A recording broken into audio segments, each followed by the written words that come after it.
Good evening, Lumenswap family. How are you all doing? I'm looking through the comments already, and we've got some great comments. We've got Enterprise Sports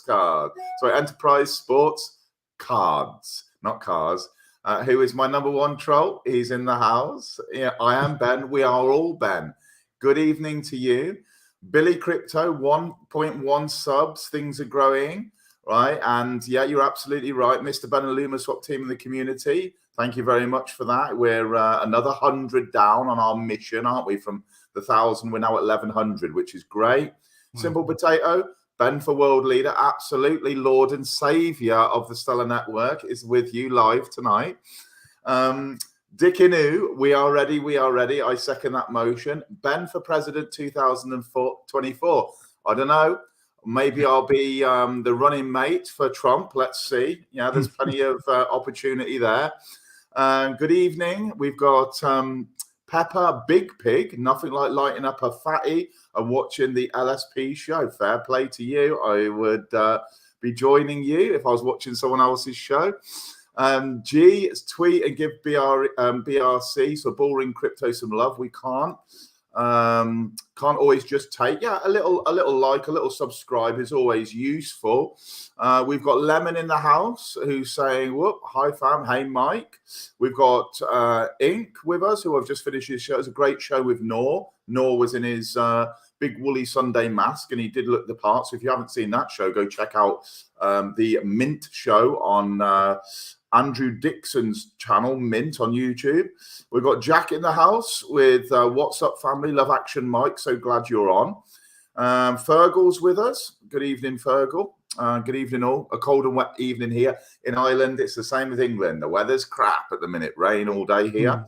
RD Crypto, you were one of the first boards and you were putting down some amazing flooring and doing some amazing carpentry. So if your carpentry is your thing, RD Crypto is your guy. We've got Bernard, one of our previous winners of LSP. We've got Rosemary. We've got a whole bunch of you, which is absolutely fantastic. Wow. Remember, please like, share, comment, do all the usual stuff, right? We've got Odin's Wrath just joined us as well. A bit cloudy in Spain today too. So it's a bit miserable everywhere over in Europe today. It seems like that's the kind of gist. Right then, so today we've got my bro Glow as always, and we have Action Mike. Now, Action Mike is one of the Lumenswap OGs. So right back in July when the auction was happening, he was one of the ever presidents. I've got Trump on the brain. Ever presence on the Lumenswap community, and he was involved in that auction. We're going to talk a little bit about that tonight. So let's go. Things first of all with you, Glow. How's your week been? What have you been up to? You got anything to share with us before we get over to Mike? The week's been good. It's kind of been a quiet week this week. It kind of feels like it's the eye of the storm where everything's just super quiet and settling in before a big move happens. We don't know where it's going to go. We've have a downtrend for the last couple months. So I'm being positive, hoping it goes up. But regardless, if it does we do have another dip. It's just another opportunity to accumulate. We know what's going to happen eventually. For 100%. I want someone to put Bob Stella Pants. I like that name. I want more auctions like Rabbit RBT. Yeah, absolutely. We'll be touching on that. So let's move across and talk to you, Mike. Give us a little bit of like kind of I suppose a loose intro in like your crypto journey. Where did it all began? What year did you stumble in the cryptoverse and kind of start working out the labyrinth that is crypto, and kind of like how did that all unfold for you? Yeah, sure. First, I want to say thanks for having me. Like you said, I got in on the auction for Lumenswap, and at that time you didn't know what it was, other than a few articles and a little bit of research. So you had to have a little bit of faith. So to see what it's become has been huge, and to now be here is amazing. So I appreciate you guys having me. A little bit nervous as well, so I'm just throw that out there. That's to be taken into consideration, mate. But you're in good hands with friends we don't care if we make mistakes or words come out wrong or something. Don't worry about that, mate. We're just going to be talking as friends and just getting like a bit of a rundown. So first things first, to try and unpack a little bit of the journey. What year did you first of all get the crypto bug? So I think it was a long time ago that I first heard about Bitcoin. My cousin Jay actually told me about it. And back then I think it was 2012, 2013. I did not invest because he was, it was all dark web stuff. This is all, they're buying drugs and stuff. And, and I believed it, right? And we both did. Fast forward 2020, the crash, COVID crash, right? I bought up some stocks, everything crashed down. I just got done reading Rich Dad, Poor Dad. Great book if you haven't read it. Absolutely. Got done reading that, everything crashed out, perfect timing. So I cashed out half of my 401k at my job, invested in AMC, a couple cruise lines and something else, but ended up running into a YouTube video about crypto and found out about XRP and Ethereum. Absolutely, Glenn. Yeah, absolutely. So I ended up investing in Ethereum in March of 2020. Did pretty well, and then really started researching XRP. Like a lot of people from Stellar, eventually get to XLM, but started out XRP, made some good plays, some good investments, and then migrated over to Stellar. And that's kind of been where a lot of the moves have been made for me. A lot of the changes in my life personally have been made is in the Stellar ecosystem. So that's where my heart is, right? But to answer your question, got in March 2020. It's done really well for me, and I landed in the XLM blockchain, and I believe that's where I'm gonna stay. So that's great. Yeah, I think I kind of resonated a little bit of a similar story starting out in XRP. I feel like that's kind of where you start out, you start learning about it, then you learn about the other ISO tokens. And for me, Stellar just seems like Jed's vision whenever he left Ripple and left XRP was to create the XRP 2.0. And that's what I see for Stellar. I see it as like an evolution of XRP. That absolutely.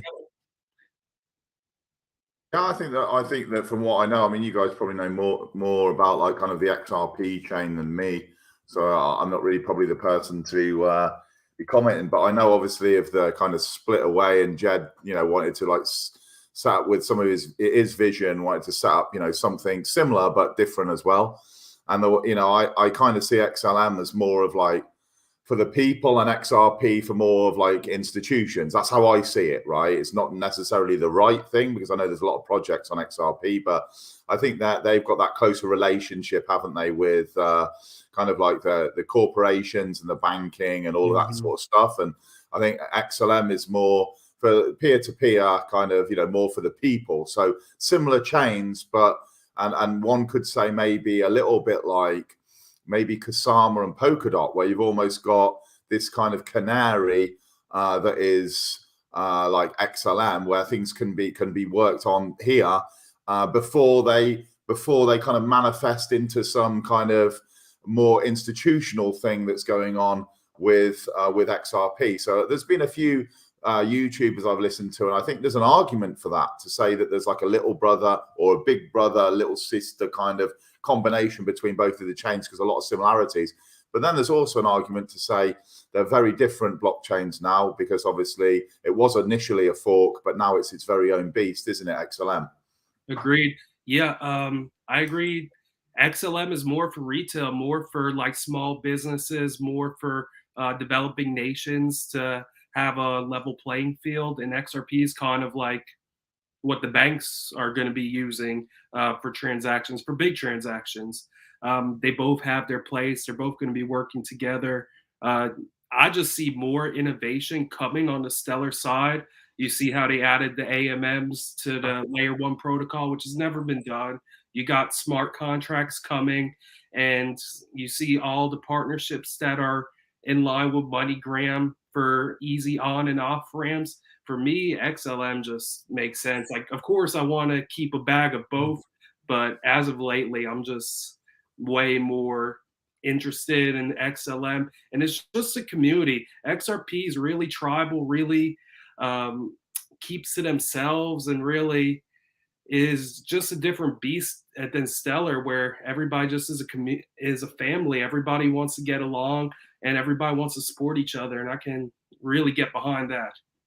I think it makes sense. It's kind of like what both of you are saying. It's Stellar seems to be focused on the community aspect. Stellar seems to be focused on the people, whereas XLM is focused on the business side of things. So they're not going to, their marketing, their interaction with the people is not going to be, and they've said it before, right? Like, the retail consumer is not our customer.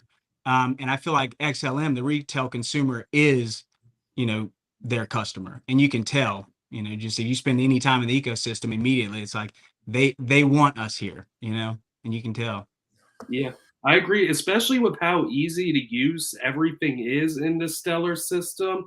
So easy to swap, it's so easy to trade. It's meant for retail to have fast transactions that settle super fast and super cheap. Absolutely. I think, yeah, and I'm actually interested in how, like you came across this from like Bitcoin, XRP, XLM, this kind of route. So almost imagine it like the old trading route, what was it called, from like China to Europe? There was this kind of trading route where they used to take the camels, Belt the cotton, Road, the Silk Road, that's it. So you got this, and I know that there's like a kind of new route that they're doing with a lot of like the kind of shipping and stuff now. But talking about that seems to be a really common route that a lot of people have taken to end up in XLM. One of the big things that I'm super passionate about is, how do we grow? How do we find or accelerate that process, make it more of a highway to get more people from Bitcoin and ETH across? How do we advertise Stellar better? How do we package it from a product and a kind of user perspective, rather than thinking Stellar, that the big team are gonna take care of that? How do we attract them people across, do you think? Well, I think you can go ahead. You go, Mike.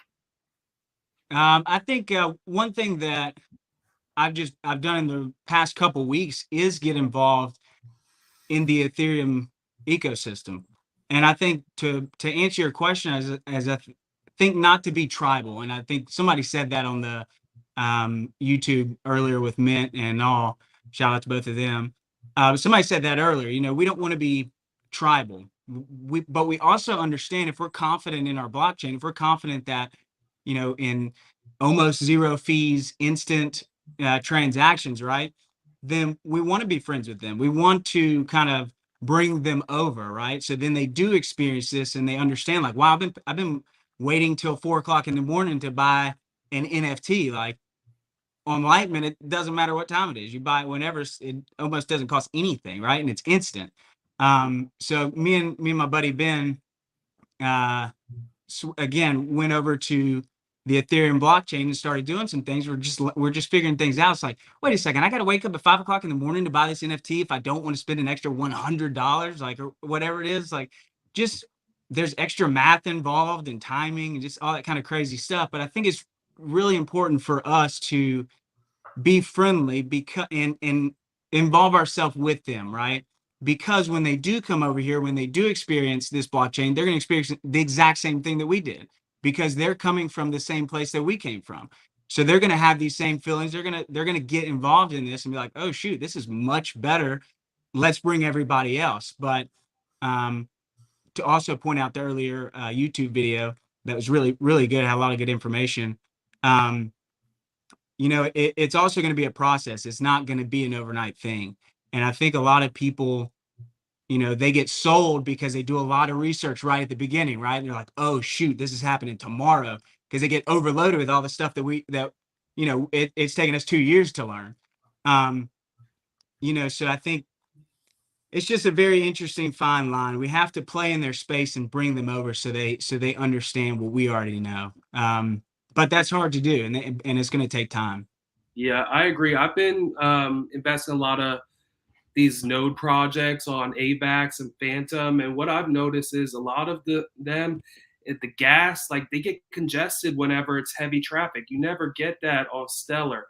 And also on there, the projects come and go so fast. There's so many rugs, and these are projects that all the influencers are promoting that are rugging their own people. It's just not a good environment. Then you come over to Stellar and you see these projects that the community are putting together. Ben and all these other people are just putting together projects that have faces behind them, that are safe, that have proven themselves with utility, with products that can back up the tokens that they have. It's just a whole nother beast. And I think the biggest thing that's holding a lot of people back from the NFTs on Stellar is the smart contracts, being able to code in the royalties, being able to code in certain things for the NFTs to give them more utility. I think once that hurdle is achieved, I think we're going to see a lot more utilization of Stellar when it comes to NFTs. Absolutely. I think for me, it's like, when we talk about smart contracts, and I've heard, a lot of people say Stellar's different to these networks, right? It's trying to accomplish something entirely different. And I think, okay, so it's trying to do something entirely different, which is, enabling, the movement of assets and the flicking of those assets from one thing, maybe an Argentinian currency, into, the Great British Pound or whatever. And it's trying to do, so it's trying to be a blockchain for those transactions. And then I kind of think, then there's the, automated market maker that comes in, which is to help with liquidity, right? Because it's shocking at the minute on Stellar.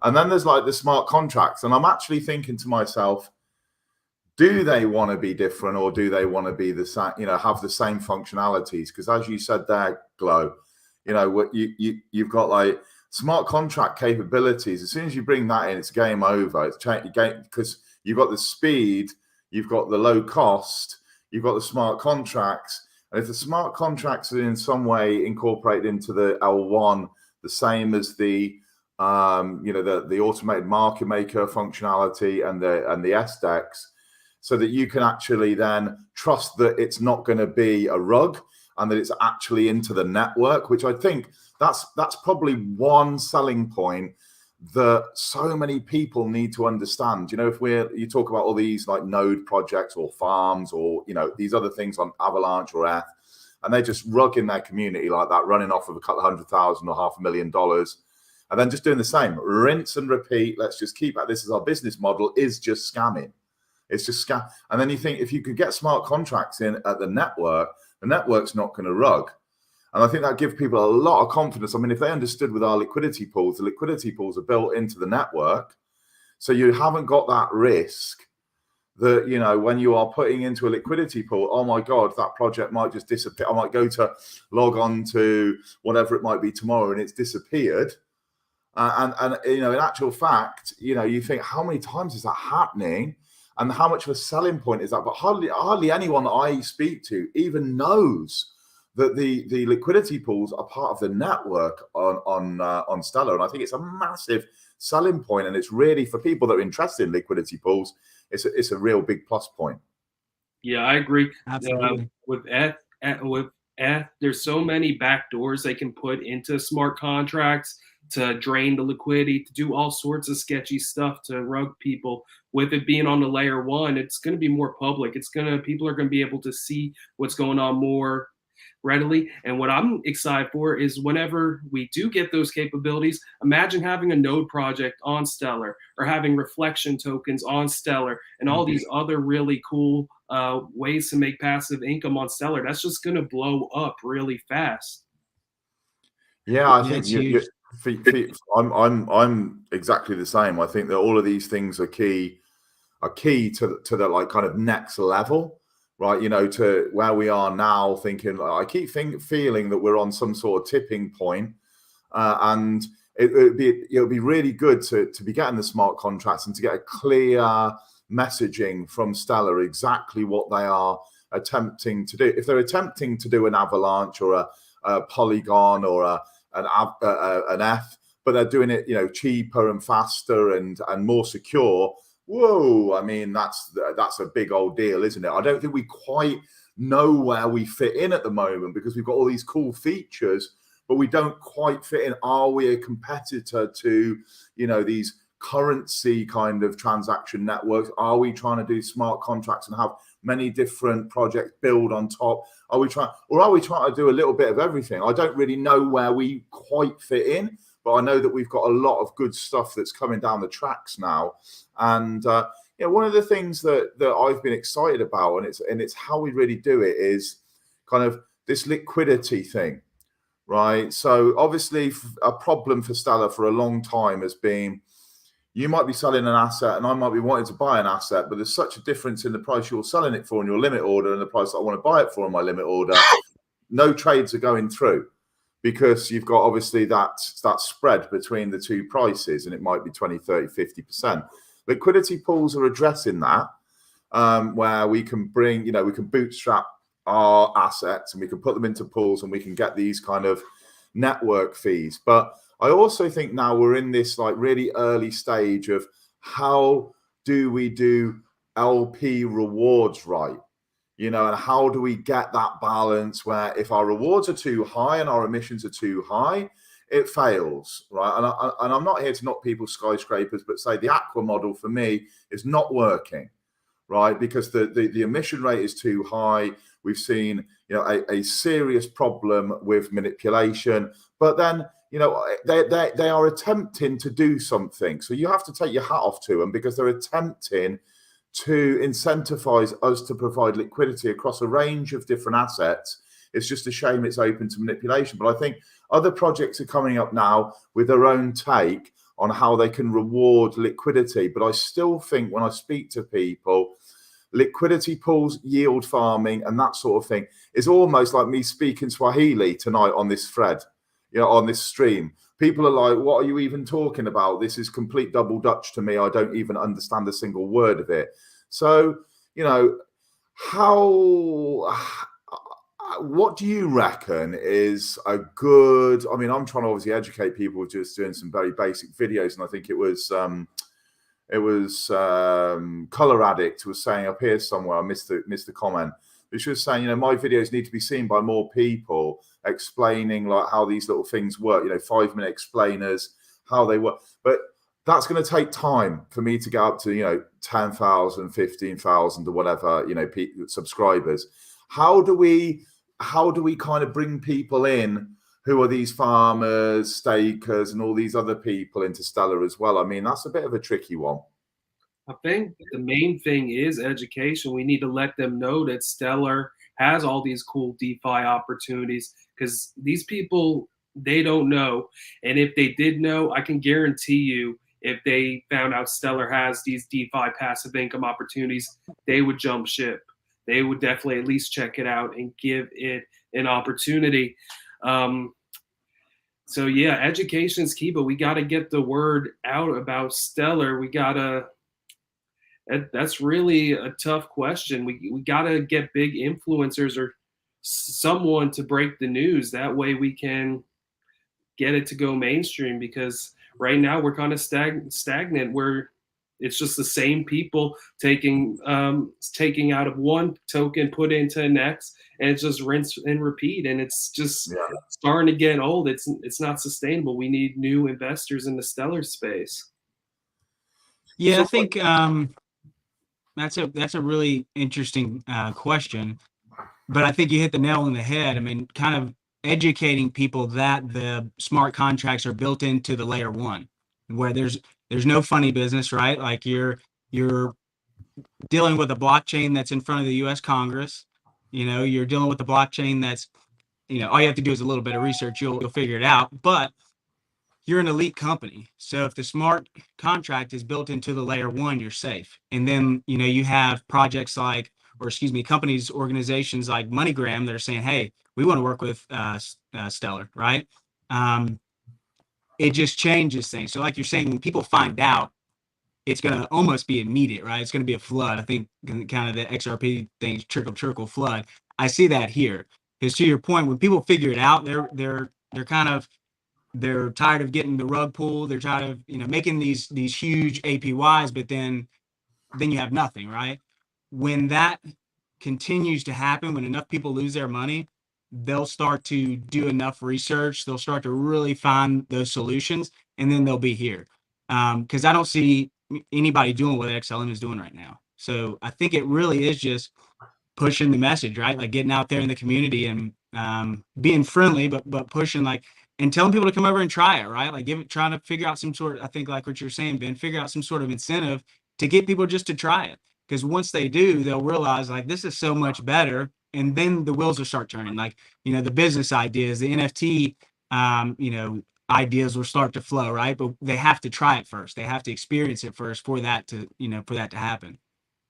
I think it'll also help whenever we get a new mobile app, because a lot of people get Lobster. It's not really that user friendly, especially when it comes to liquidity pools, because unless you put in your secret key, it doesn't communicate with Lumenswap, and you have to use Wallet Connect with StellarX, which is a pain and not the best user experience.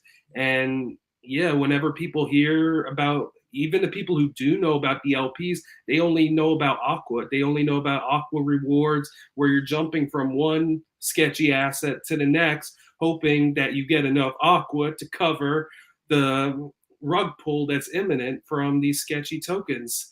And we saw it with LSP. We were getting Aqua rewards. Someone came in and downvoted it like crazy. It's just why I don't see how Frog and Toad token over goes LSP and XLM or LSP and USDC. It just doesn't make sense to me.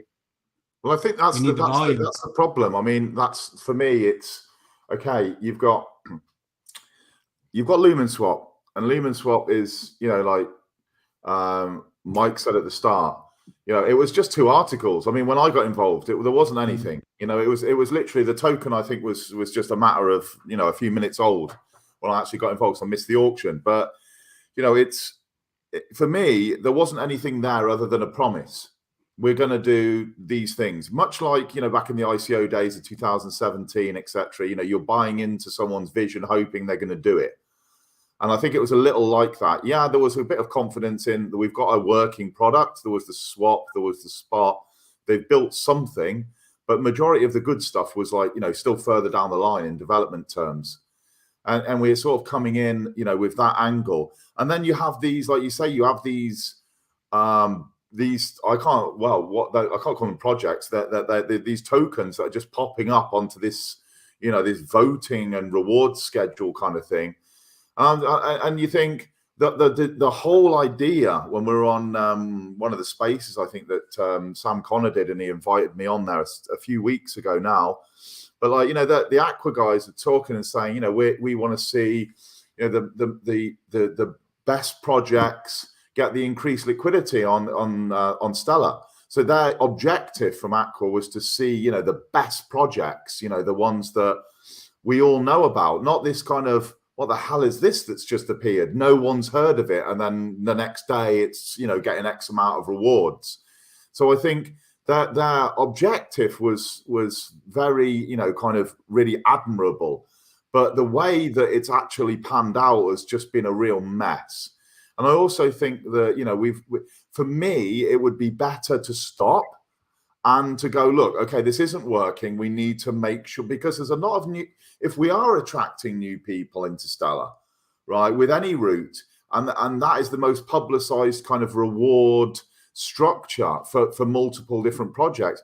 If they go over there and they've got no idea of liquidity pools, they're going to get burnt and they're going to leave Stellar and they're going to say Stellar's a scam, it's rubbish, it's, so we've almost got to stop it to protect that. That's where I am. And I know that, we've kind of Lumenswap, that we do the monthly, and I'm not overly a fan of monthly either. And I'll tell you the reason why that is, because I think it leaves too much of a lull for the community for 4 weeks. With a lot of the things that Lumenswap are doing, in my opinion, they take so much coding, they take so much organization. You're probably looking at 2 and 3 month gaps of having a significant product release. We had the Lucy, and then, it's been right up until now when we've done the auction.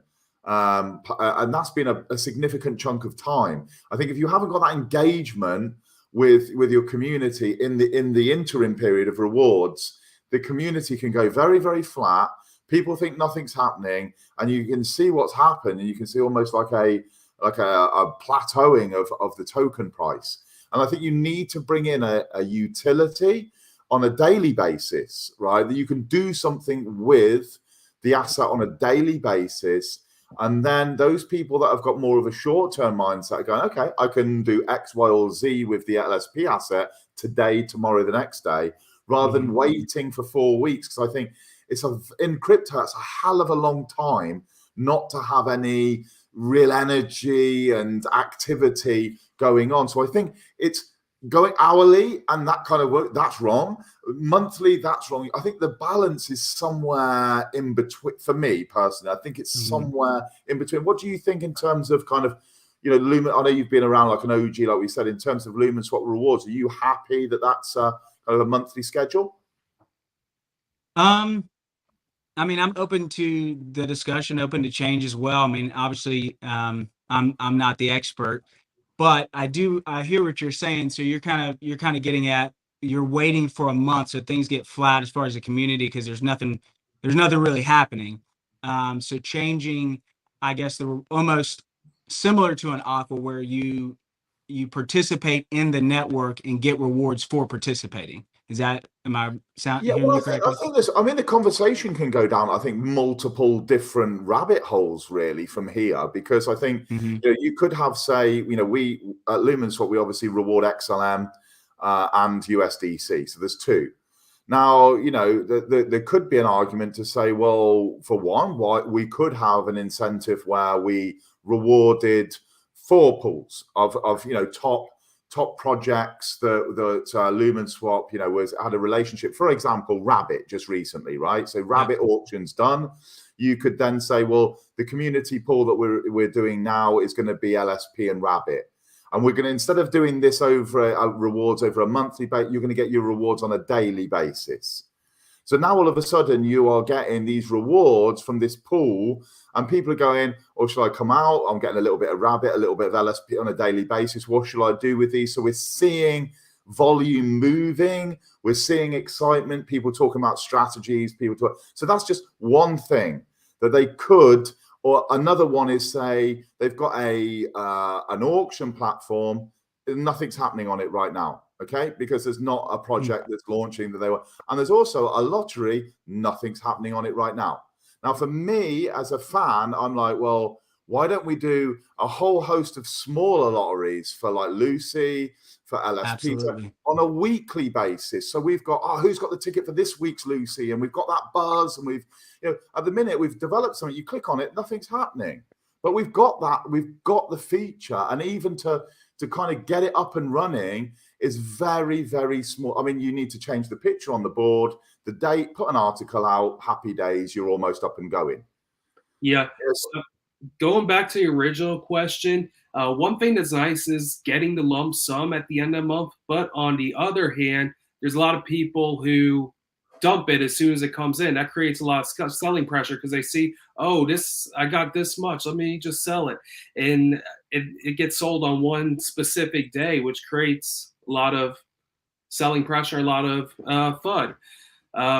The other thing is maybe we could look at weekly. That makes it so that way it's not every day you're getting tokens. So you get to look forward to, like, let's say it's a Friday, a payday Friday. So every week you get paid on a Friday. That would be cool as well.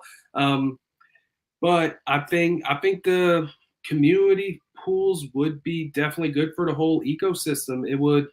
There's strength in unity. It would just help all the projects out. Yeah, I agree. I think that's a great idea, because kind of if you go on the Discord server for Aqua, I think to your point, Ben, like the amount of times that they're getting notified that they're getting a reward changes things, right? Like it's almost like that instant gratification, right? If you're having to wait a month to get a reward, that's almost too long. The conversation dies down.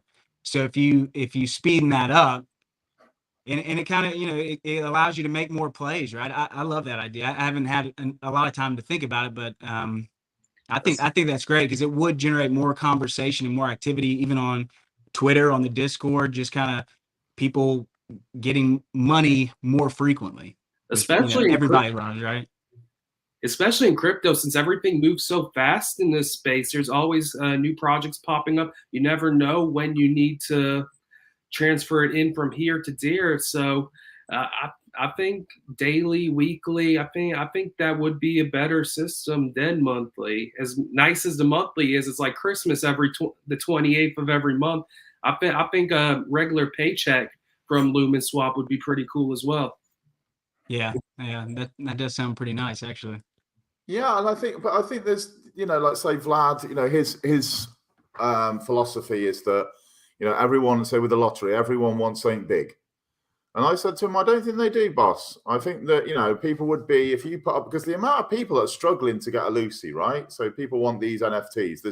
I think there's like 23 or 25, so almost 25% of the whole set is still held by Lumenswap. And I know that they're going to want to do things in the future and, reward a few people and do a few giveaways. And so I get that. Maybe they keep 10. But like that means they could have 10 or 15 Lucies that they could just run on a rinse cycle where you just go, right, one for a 7-day period. This is the Lucy that we've got up for grab. I know I'd probably stick 10 or 20 bucks in to try and win a Lucy, if it was a weekly thing. I'd buy some LSP tickets for that Lucy. And I think that's a really simple thing to do, because I think you've got to be really careful where you try and do a wow factor. At the minute, the wow factor is here's a car value of XLM, but you're getting like 200,000 tickets sold. And when you actually work it out, you think, bloody hell, like how are they going to be? How is this sustainable? Yeah, it's eye-catching at the time, but there's not enough people on the Stellar network and putting not enough. If that was over on F, you'd blow through it and you'd probably get 2, 3 times, 5 times the value of the car in ticket sales. But there's just not enough people on Stellar that are aware of these lotteries to like really get involved. So what you could have is you could have Stellar big dogs step in and say there's only one place for a decentralized lottery on the whole of our network, and that's Lumenswap, right? There isn't any other decentralized lotteries. There's one. We will give you like 1 million and make a huge song and dance about it. We'll give you $1 million worth of XLM rather than burning it.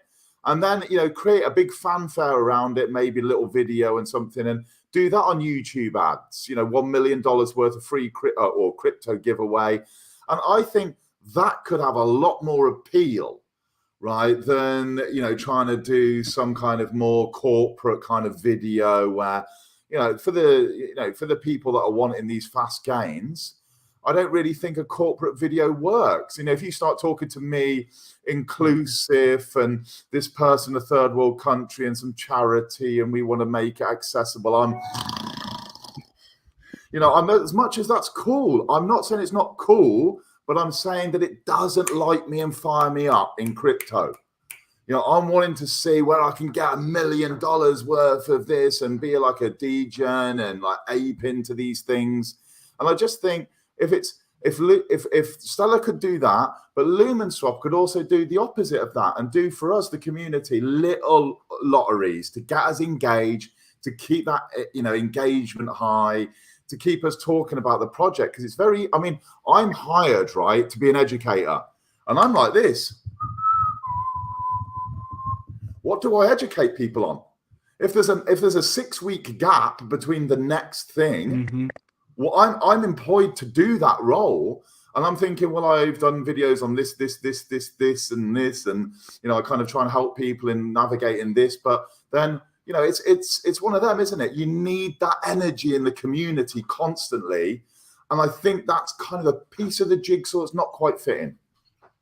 Yeah, and I think one thing that's huge about that, and just that Lucy project in general, is that if you're doing a lottery for something like that, you're doing a lottery for somebody for cash flow, for residual income, right? Because that gets you in the 10K club where you're getting if we do switch it, right, like you're getting paid every day or every week right now, every single month, just for winning that lottery, right? So I mean, that's like you're saying, that's huge. That would create a lot of buzz, I think, because you're not only sending them a cool JPEG, right? Like you're sending them something that actually has true value on a reoccurring basis, which is huge.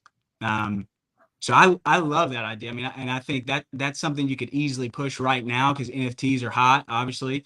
And then again, like I'll say it again, like they have real utility. It's not a cool picture that's, it is cool to hang up on the wall. It is a cool picture, but there's it's an asset, truly.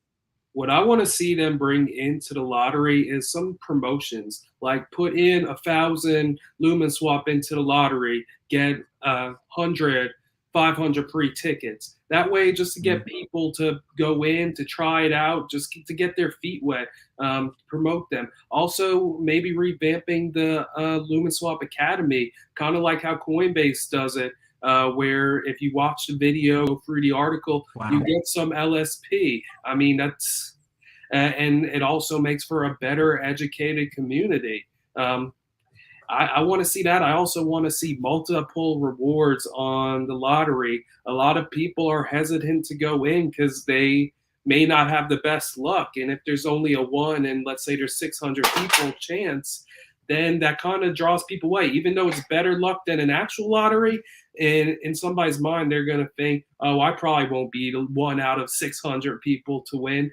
So I think incentivizing people to actually participate, maybe doing a lottery that has a buy one, get one free type deal to it would help. And that would also burn more Lumenswap. Absolutely. Yeah, I think there's so many good things, and I think that's what, if there's one thing I'm really excited about, it's like when we can move to like that DAO, and I know that it's kind of one of the next features of Lumenswap, because as soon as we can get, I think there's no doubt in my mind the developers at Lumenswap are probably the best developers on Stellar. Yeah, no doubt. There's no doubt in my mind that they can create stuff. It's clean, it works. It's really, really good stuff. But then I think there's this massive disparity between the developers and how to adequately market this. Or let's just give the lottery thing. You're giving away $100,000 worth of XLM. The reason they can't do this all the time is because it's unsustainable. They're not balancing the reward against ticket sales. They're saying, we're using this out of the foundation. Here's $100,000 again. Well, they have $100,000 worth of XLM. Guess what? You've got to sell LSP to get that $100,000 worth of XLM. If you're selling $100,000 worth of LSP, that is damaging your project because it's creating a negative price impact on the token, right? So you giving that away, I mean, giving away $100,000 worth of LSP, the people are probably likely still to sell a whacking great chunk of that. And I think there has to be a balance that we bring in where the ticket sales are balanced to rewards. Because if you just keep going, what happens when the whole foundation wallet's used? There isn't anything, because you've not thought ahead to build a sustainable model. You've developed the tools, but I think that it's, when we move into this DAO and we can actually make a proposal, or we can say, something. And my proposal is that we have Lucy lotteries once a week. Or we do, like you say there, Mike, we do 20,000, 50,000, whatever it might be, LSP tokens as the prize. And then, that runs for the space of a couple of weeks. And then we do a Lucy one, and then we do a bigger one. But I think we've got the projects have got to get out of this. I mean, Lumenswap has got so many great things, but it's also good, I think, to be balanced and to highlight some of the more challenging things. They've been so aggressive with, say, centralized exchange listings. 15 centralized exchange listings now. Do we, as a Stellar project, need 15 centralized exchange listings that all have to have market making funds, that all need you to be selling out LSP tokens? For me, no way. We're nowhere near needing that amount. I'd sooner see 3 or 5, medium to big exchange listings. That's fine. Let's concentrate on the SDEX, Let's build liquidity. Let's incentivize people to come and put their liquidity in. So I think there's things that are still trying to be fathomed out. But when we do the DAO, we can put all of these things, ideas in. And as a community, we can lock our LSP and we can vote for them things. Yeah, I think the governance aspect of the DAO is going to be huge. It's going to give a whole nother use case for LSP, and the people are going to get the power back. The people are going to be able to make changes on the protocol level to help this system grow.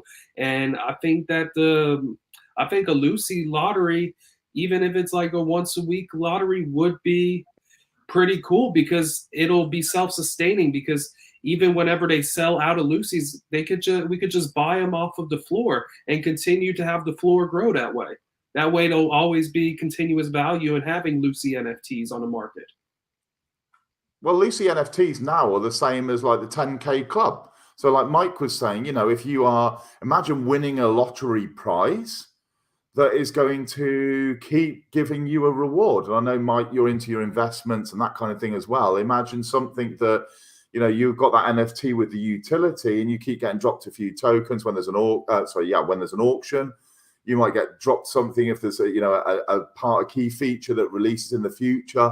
So you're thinking, just holding on to this NFT is actually, giving me a dividend for doing so. I mean, that's a reason in itself to be buying. You're almost buying like, a bond, aren't you? You're buying a bond in a lottery environment, essentially.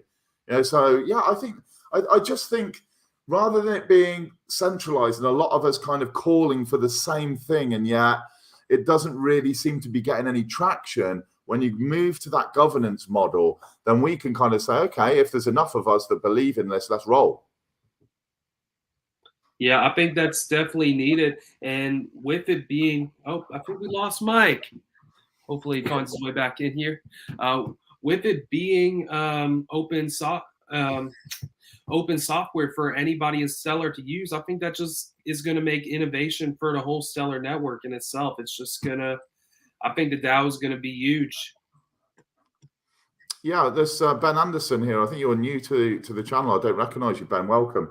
But I love the idea by Magic Mike, a lottery prize that comes with continuous benefits too, and not just a one-time. Well, the 10K club does. That's exactly what Mike is touching on. If you've got 10,000 LSP tokens and above in your Stellar wallet, every month you'll be getting this dividend kickback. So you'll be getting a few, parts of a percent or maybe over 1%, depending on the balance of tokens in those wallets. You'll be getting. So if you had that reward as a reward, like more than 10,000 tokens, or you already have them, either way, you will be getting those little kickbacks on the 28th of every month. So Mike's back with us. Sorry, guys. That's all right. So yeah, I think it's a great point. And John's put here another great point that we've got. I know, where was John? John. Here we go. If the lottery was the sum of ticket sales, it'd be automated and run on a rolling weekly schedule or monthly, whatever looks like to create the biggest prize, I think.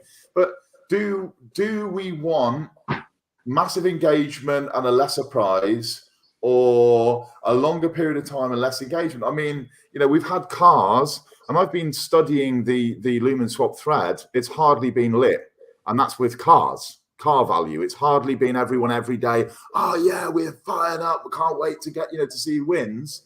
I think that smaller prizes more frequently, so that we're getting more prizes out there, is definitely a way for us to look to get more engagement for sure. And Dablo's put in just earlier on, and you said, Glow, 2, 3, 4 prizes. Having multiple prizes for each lottery as well. Maybe one bigger one, a Lucy, couple of 10,000 LSPs, and maybe some rabbit tokens or whatever. You know what I mean? Something a little bit different as well. And even, I'm not the biggest person for participation trophies, but even just airdropping an NFT to everybody who participated, even if they put in one LSP, I think that'll draw participation as well. And that's absolutely not hard to do either. Yeah, and I think, like you're saying, it generates a buzz on Twitter, on different social platforms where you have something to talk about. It gives you something to push to, like we talked about earlier, to then get them to the ecosystem to try it out. But it gives you something, it gives you content, really. gives you something to talk to them about, which I think is huge, again, with the utility behind it. And yeah, I think you've brought up another good point, which is you've got to have those topics of conversation. You've got to be saying, like if they've got 25 Lucy's still, and they're saying when these Lucy's have been sold, etc. Why are you holding 25 Lucy's? Why aren't these Lucy's going out into the community's hands? What if they did all go into the community's hands and they all have why wouldn't you then commission another set? Go to one of the artists. You've got 108 Lucy's. They do this. The next Lumenswap set is going to be X. It could be anything, and they do another set that they do that has a different kind of characteristics or use. Because they've got the marketplace. There's nothing to say that it just has to be one. I know that they're exploring it to be a public minting marketplace, which I think that really needs to happen, and that could unlock that daily, the daily use case maybe with the LSP token, where they said, okay, now we have got to a point where, say, Nor and Ink and Dablo and all the guys, who are doing the stuff on Lightmint could maybe say, oh, we're actually going to do a few, and we're going to knock a few out on Lumenswap as well, on the NFT marketplace. And that then changes the game again, because then people have got a different option, haven't they, in terms of the marketplace they use. Yeah, that's huge. Mm-hmm. Go ahead. You're good. Okay. Yeah, I think that would definitely be crazy. I mean, we don't need these monopolies on the marketplace right now. Lightmint is pretty much our only option. I know there's Stellar NFTs. No one really uses it because it's not user friendly. If there's more competition, that just makes more space for everybody to grow, more space for everybody to innovate and try to get better, because there's a lot of things we need to see with these Stellar NFTs. A big one I know that is holding a lot of people back is royalties. Some of the art, I don't know why, because with the crypto space, it's constantly, the value is just going to keep on increasing anyways. But some artists do want to see the royalties, the continuous royalties, which is understandable. But if one of these marketplaces came out and just had royalties off the rip, it would be a huge success and would cause Lightmint and these other exchanges or these other NFT marketplaces to get on their ass and try to get their royalties out too. Absolutely. And then I was just sitting here thinking, an NFT marketplace, like we were saying earlier, is not just a cool picture. As we know, like NFTs are going to change the game, really, right? Like it's going to change our lives to a certain extent. So I think kind of keeping in mind that, Ben, to your point, like Lumenswap has its own NFT marketplace. That's not just, cool pictures, right? Even though they are very cool. That's not just cool pictures. That's a lot of utility there. So, and that Lumenswap is really in the forefront of, right? And then you have the lottery and you have et cetera, et cetera. I mean, it's huge. I also think, when you look at it, for me, they've got all of the tools. It's almost like you're a mechanic, right? And you got a massive tool chest with all the things inside, and you've got the knowledge, but you got it locked. Mm-hmm. And you're like, we're not accessing these. Well, you say, well, you need it to fix those trucks. To fix the trucks, which the trucks being like almost the Stellar network. To bring people in to be making a big song and dance about things. We've got to be fixing them trucks. If you're going to keep those cabinets locked with the tools in, we can't fix the trucks. Mm. And I think that's almost an analogy of where I am with it, where I'm saying, someone put earlier on about single staking. And that's another thing that, I went to Vlad early last week and I said, I think we should be doing single staking, Vlad, where you've got, instead of it being the current model for those people that are new, is we have 10,000 plus LSP in your wallet, and every month on the 28th or 29th, you get a monthly kickback, so a monthly dividend based on how many tokens are in all of the wallets above 10,000. So there's like 3.25 million tokens shared amongst all these tokens that are in wallets above 10,000, right? So of course, the more rewards happen, the more that goes into those wallets, the less that gets divided out, because it's just a fixed 3.25 million. But if you had a different time frame, so if you had a 3-month, a 6-month, and a 12-month lockup for LSP, and depending on the time frame would depend on your APR, so 3 months would be less, 6 months would be slightly more, 12 months would be the maximum APR. You could then just sort of set and forget, and you could lock down for those periods of time, and you'd be getting a fixed APR based on your LSP assets. So that would just attribute, this is how many rewards we've got for those people that are holding. And it takes a lot of those tokens off the table in terms of people, like you were saying, Glow, about dumping at the end of the month or that kind of thing. So I know for me, I would immediately move my stack out of this monthly holding, and I would put a big chunk of those into this fixed system where I knew what I was going to be getting after those months. When I look at the one success story in the exchange listings, that was the DigiFinex Candy Box, where we could lock our tokens down for up to 30 days. And I think it was like a 9% return or something in that vicinity. Loads of people locked into the Candy Box, right? And this is on a centralized exchange. If they can do it, we could certainly do it. And I think this is the things that we've got to be doing, as innovators within Lumenswap, is saying, let's get these tools that we've got, and rather than making it really complex and saying we're just going to have one, 1 month, 2 months later, let's get this up and running. Another thing for me, a bit of another topic of conversation is, like, say, the auction. We've just had the successful rabbit auction. Right now, there should be a member of the team totally working full time on, okay, who's the next one? When are we rolling again? Who's the next person launching? Where do we find the next project that wants to work, build on Stellar? Okay, there's no one at the minute. Okay, let me go and find them. Let me talk to different projects. Let me get involved in, these kind of development communities. Who's building on Stellar? Who's doing it? So you can find the projects that are going to be coming through. See if they if you make it too difficult to go onto the auction platform and too many hoops to jump through, no one's going to launch on the auction platform, meaning there's no engagement, there's no excitement. It makes it almost, the tool's locked in the chest, doesn't it? Yeah, wow. Yeah, that's very interesting. And I think, kind of to your point with that NFT marketplace there, I mean, it's the perfect opportunity for us. I mean, it truly is, because those are hot right now. We have the marketplace. So if you partner with other NFT creators, other groups like that, like you're saying, and then you branch out and you have somebody specific on the team that's going out there and finding that, I guess, that opportunity, right? So we're not waiting on it to come to us, kind of like you're saying. We actually have somebody that's going out there and doing that. And that's their purpose, right? Is bringing that talent, bringing those people over, which will kind of incorporate, like we talked about earlier, bringing those people from other networks and other blockchains over to us as well. Yeah, we're definitely seeing Interstellar, other projects coming on the network. I think in order to get this auction platform to be a success, we need to continuously have new projects launching on it to keep everybody engaged.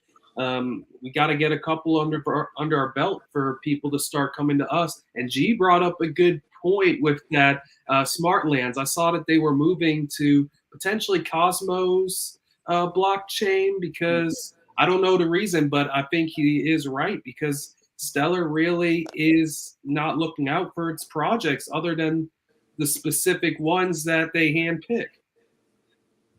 Yeah, I think that this G and Jack, they keep touching on this, and I think, for me, you guys that are watching this, you only need to kind of do a little bit of research. Over on other chains, Polygon, Avalanche, Elrond, I could go on and on and on, right? There's loads and loads of different networks out, and what they've done is they've done what's called liquidity mining incentives. So as a network, so like Phantom's another one. So say the Phantom Development Foundation, they've kind of said, right, we have got $500 million worth of FTM tokens, and what we're going to do is we're going to allow you to apply for that. It doesn't matter whether you're Anon team, it doesn't matter. If you have a project that is running farming, yield farming, or building liquidity on Phantom, you can apply to get hold of these tokens that we've set aside purely to bring in liquidity into Phantom. What happened to Phantom's native token when they run it? Straight up, because people are like, wow, we need to be on Phantom. We need to farm on Phantom. We're going to be able to get some FTM. Avalanche did it. It was called Avalanche Rush.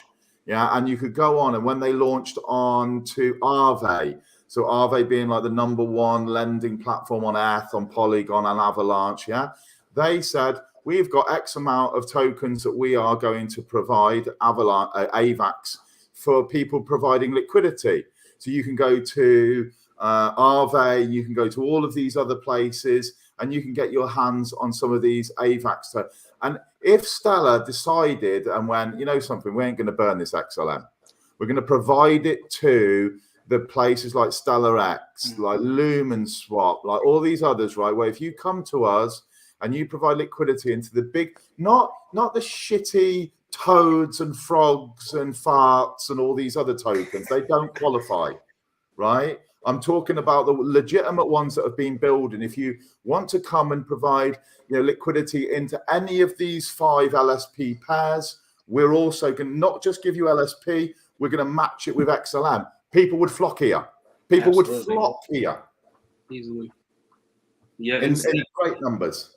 Instead, we're getting these grants that you have to jump through hoops just to even apply for. You have to fill out 12 pages of bullshit about LLCs and all sorts of legal stuff that if this is supposed to be a decentralized stage, why are you having to fill out centralized forms? It doesn't make sense to me, especially that they're giving $1 billion for these grants that nobody can really apply for. It's not, to me, it doesn't level the playing field at all. It just puts that money back into a corporation hand that can go through all those hoops. Yeah, absolutely. And I think one thing that, you know, I have a sales background, so I think one thing that kind of resonates with me is what we were talking about earlier, is really that grassroots push that we need to be doing, right? Like, you know, things, doesn't matter where you go. And I always tell my wife this, you know, if she's having she loves her job now, but, you know, in the past when she was having a hard time at work, I'm like, you know, wherever you go, there's going to be something, right? Like, it doesn't matter where you go, you're going to have run into some issues, right? So I will say, just my experience on some of the other blockchains, especially recently, the hurdles that we're having, they're good problems to have, right? And they're problems that we have solutions to that just take effort and you know, that grassroots push, right? Like that activity, the conversations that we're having today. Hey, what can we do with these NFTs? We have them. We have the marketplace. We have the structure. What can we do? What's next? So I've got chills right now. I'm excited just sitting here thinking like about all this opportunity. It's like we have everything we need. We just really need the activity, and it sounds like we have at least great ideas to try, right? So yeah, I'm freaking pumped, dude. I agree. We definitely have strong leaders in here. A lot of the smartest minds are on the Stellar network. We just have to have the capital inflowing. If you look at the TVL, it's embarrassing. $50 million for chain that's standing up in front of Congress. To me, that's embarrassing. I know money's going to start flowing in whenever mainstream adoption happens, whenever the MoneyGram channels start opening up. There's going to be a lot of money flowing in, coming through this ecosystem into these projects. So we are in a good space. But in the meantime, we gotta start getting people in here so that when the flood does happen, it won't just be a select certain circle that gets to inherit the wealth. We need to share it with everybody. We need everybody to come in and get a piece of it. Absolutely. I think, yeah, I mean, C. White's put here, you know, bring in gaming as well. I think it's something that we're not specifically working on with LSP at the moment, but it's certainly something we're working on, myself and Nor, and you know, we're trying to work out how we can use the NFTs, like Mike was saying, you know, about the utility, and I know Jack's there, and you know, we have these conversations as well, and numerous different threads about how we can take all the NFTs to another level, and you know, make use cases and turn, you know, into gaming, and there is just a whole there's a whole host of, you know, innovators that are just waiting, I think, for, you know, this. I think we just need a couple of small breakthroughs. For me, it's all about numbers. If we could create that Silk Road, if we can create that constant flow of like people going, hey, I'm new into Stellar today. Hi, my name's Ben and Bill and Frank, and you know, these people are just constantly. I think we've cracked it. because they're going to bring the crypto assets. The liquidity will start increasing on the network. We're they're going to be interested in what we're doing. It's, for me, the only dots that need joining is, how do we market this? You talk about sales, Mike, and I know sales and marketing are very, very closely associated with each other. How do we go out there and sell the everything that's happening, the innovation, the projects, the stuff that we've got going on, in such a way as people are like, hey, I'm selling my F for XLM and I'm coming to Stellar because this is this is where it's popping off. Yeah, I've got a couple ideas I'm keeping kind of close to the heart right now that we'll be releasing here shortly, an NFT studio. So my mom's a graphic designer, so she kind of helped me out with that. And kind of to your point, the numbers piece, right? Like, we have to get over there. They're not, it's going to be hard for them to find us, right? Because they're the popular ones right now, right? Like, they're the cool kids. So we have to go to them. We have to get them over here, in my opinion, in order for them to get here. But I just think it's very interesting because, Glow, to your point, I just have a quick thought here. Glow, to your point, when you say stuff like that, like Donnell Dixon is in front of the U.S. Congress, it's like, what? When they find that out, and then they find out, wait a second, I can move my NFT to another wallet and not pay $30 freaking. Like, it's going, like, we really are just, we just need them to come over here and experience it. It's going to change the game truly. And I think, I don't really have a good way to explain it out, I guess, but I think we have to get over there and get them to find a way to get them over here and experience it, because it will sell itself. Yeah, and I think what's the name said earlier on? I think it was Color Addict. She was saying that basically keep digging in these rabbit holes as well, in all these different crypto communities, and dropping crumbs for all the pigeons to kind of follow along, isn't it? It's almost like the Hansel and Gretel story of, like, you throwing the sweets out and getting the kids to come to the gingerbread house or whatever. I think we're at that. What do people want? And they're like, well, I want it to be cheap, and I want it to be fast, and I want it to be scalable, and I want it to be, have lots of tools and innovation and great communities and like a family environment. Like, yeah, we tick all them boxes. Come on, here's the crumbs. Mm-hmm. And it's tough to do, but I think, to your point, that's one of my dad's sayings. Like, it's a numbers game, right? Like, the activity's got to be high. Like, we have to be out here, and really, when you take a step back, like, changing people's lives, right? Like, Lumenswap changed my life. I know that sounds cliche, but truly, like, that auction changed my life.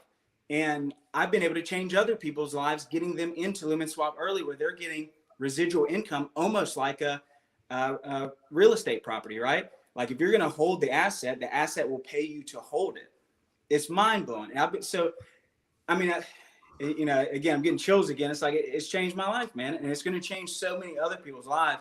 We just got to get them here and get them to experience it. But we have to transfer that energy too, and have people like the both of you, like, putting in the hard work, getting on here every Sunday and talking to the people and educating them. Like, we need you guys and myself, right? Like doing that type of stuff. And I think, we have the backbone to really get some stuff done. So. Yeah, I agree. It's kind of like, I'm so glad that Lumenswap has changed your life. It's changed my life as well. It's definitely opened doors and opened my mind to stuff that I never thought was possible. And it's kind of like the ripple effect. Once you start getting people in, they're going to tell people, and especially these people in third world countries, even if they just have 10,000 LSP in the liquidity pool, or 10,000 LSP, that monthly salary, which could turn into a daily salary, could be life-changing. Wow, I didn't even think about that. Yeah, that could really be life-changing. And as this project grows, that's just going to keep on increasing, keep on changing more and more people's lives. I mean, we're changing lives even with the lottery. There's already been 2 lottery winners that have won a car's price of XLM. Can you imagine how much that's changed your lives? We're doing the right thing. We need more content creators. I'm gonna be making more YouTube videos because I've been slacking on that to try to get people in. We just need more more people to spread the gospel, to get people on, because you've already seen how everything branched out with Lumenswap. It started out with just Lumenswap. Now there's projects that are popping up that are closely related to Lumenswap. We got Drift, we got Rabbit, we got Interstellar. We got all these projects that are all coming together. It wouldn't have been possible without Lumenswap. Us being here wouldn't be possible without Lumenswap. Lumenswap kind of is like the seed that's slowly growing out, and I know eventually it's going to be a beautiful tree. Absolutely. So Ben's distracting me, man. You got I know, with the wife changing wealth. Yeah. I don't want to say that. I don't want to say that too loud. I'm liable to get that from the side of the screen.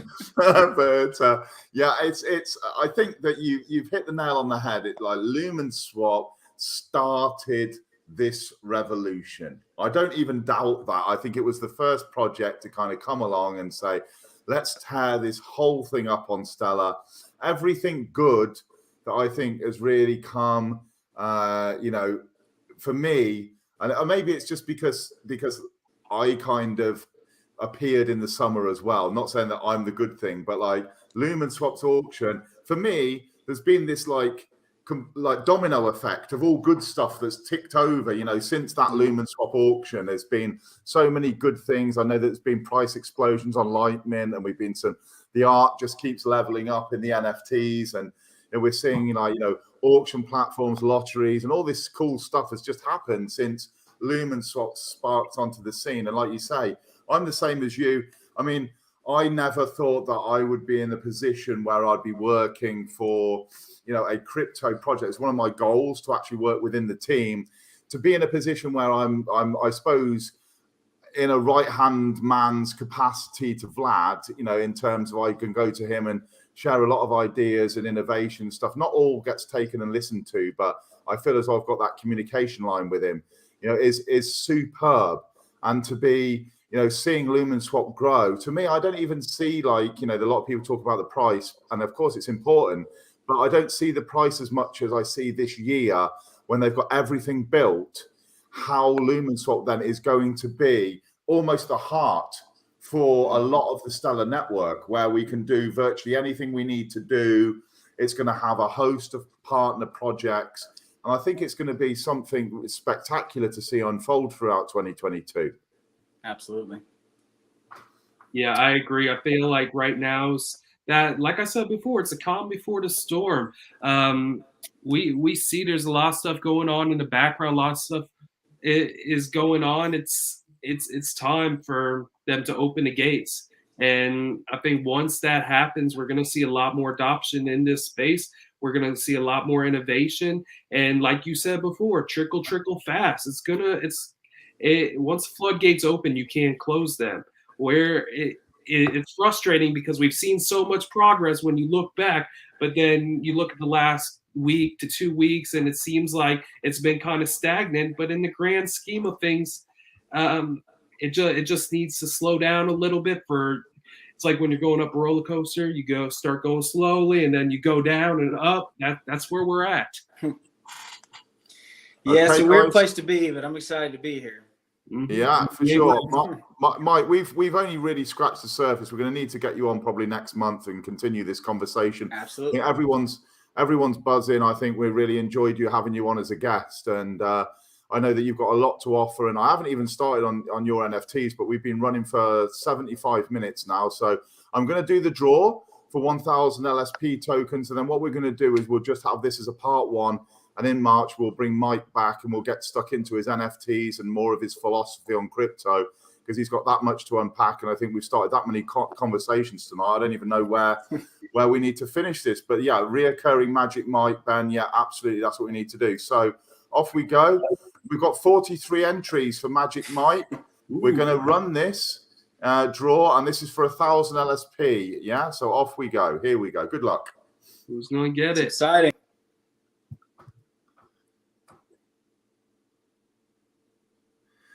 Wesley, yes, well done. So, Wesley, what you have to do is link up with me. Telegram, Lumenswap chat is probably a good way, or Twitter, Boring Crypto. Reach out to me on those, and then I will get your Stellar wallet address, and we will get you 1,000 LSP over to you. So I hope you've enjoyed it tonight. It's been a lot of good quality conversation. I think a lot of ideas bouncing around, and we're hoping some of them might get put in by Vlad into Lumenswap. I mean, it does. I mean, we go up again, don't we? We rank up again with Lumenswap and how it's doing. I think it's good to always be quite balanced in our opinions. Let's look at the good. We know the goods. Let's look at some of the more challenging things, and let's try and find that perfect balance so that Lumenswap can be that heartbeat, as I say, for the Stellar Network. Would be great if it could be. Cheers, guys. Thank you very much, Mike. Thank you, Harley, Absolutely. as always. It's been great having this conversation. Hey, Ben, can I shout out my kids real quick? My daughter, Avery, and my son, Jackson. I just want to shout them out real quick.